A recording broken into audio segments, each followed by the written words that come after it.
The Carmenere, you said, is a very special blend of weather and soil. What's the ideal soil type for Carmenere? I'm not expert, but I say my impression in terms of my yo he visto soils. Okay, but one in terms of soils, in general, the Carmenere don't like too much rich soil because it's very vigorous plant. I believe if you have in terms of numbers, okay. Organic material, I think you need below than 2%, 1.5%. Low organic material. So almost nothing. It's almost nothing. It's low. But I think in the world, if you want to produce top wines, normally you have less than 1.5. But it's for another medium. Okay, 1 point. And the other is I've tried Carmeneres in many conditions in terms of soils, but alluvial terrace is one of the good options, you know. And alluvial in Chile is good, but there are some granite soil in a Palta Valley produce a very it's outstanding Carmenere. The other concept important is you need time. When you put Carmenere, when the Carmenere is young, it's very green. You need time. I think the outstanding Carmenere, you need maybe, I don't know, 25 years and more, 30 years. You're talking about the age of the vines. The age of the vines, yes. When you have one or two, the first yield, difficult. 1 year is good, 2 year is bad, good, bad, good, difficult. So you need time, you know, in terms of the age of the vineyards. And in terms of climate, I think you need warm climate, but not really warm. Warm, for me, it is mean there are many index in the world in terms of climate, you know, talk Winkler, you know, many different.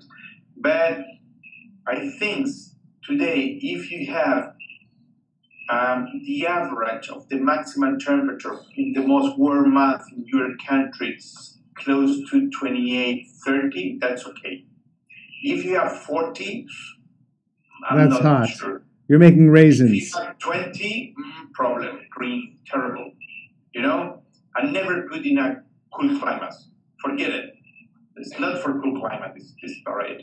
For this, it's a combination. And another point is in my experience, when you have in alluvial terrace the rocks close to the surface, it is mean if you make a profile of the soil as a whole, is 100% rocks and soils is green.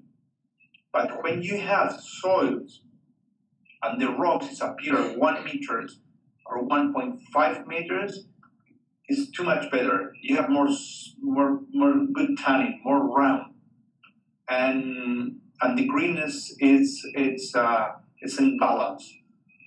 So let me ask you a question. You have good tannin. Do you find that, and we're going to move on to the Cabernet in a second, but I could talk about Carmenere for another hour because I think it's a fascinating variety.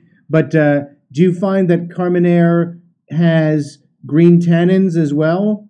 Is it a difficult tannin to manage?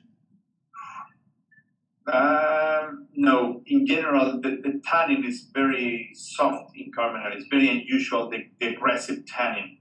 Very unusual. Even if you pick the grapes early. When we talk about the Cabernet Sauvignon, I explain about my opinion about the tannin because there are many opinions about the tannin in terms of when it's ripe, when it's real ripe or green or. So I'm going to pour I have the 2011 Cabernet Sauvignon here. So let's talk about Cabernet Sauvignon and tannin. Now, based on what you said before, and for those people who might be late joining, we're here with Marcelo Retamel from DiMartino Winery. What you said before was that as you move closer to the Andes, you go from Carmenere to Cabernet country. Sorry. That's okay. Can you repeat me, please? Absolutely.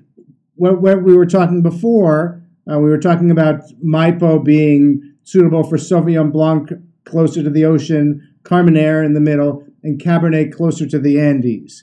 So we've sort of moved from, we've done that. We've done Sauvignon Blanc, Carmenere, and does this Cabernet come from the east side of Maipo? Yeah, it's this Cabernet Sauvignon is from Isla de Maipo. It's the same vineyards of Carmenere. Same. It's Okay. the same alluvial terrace.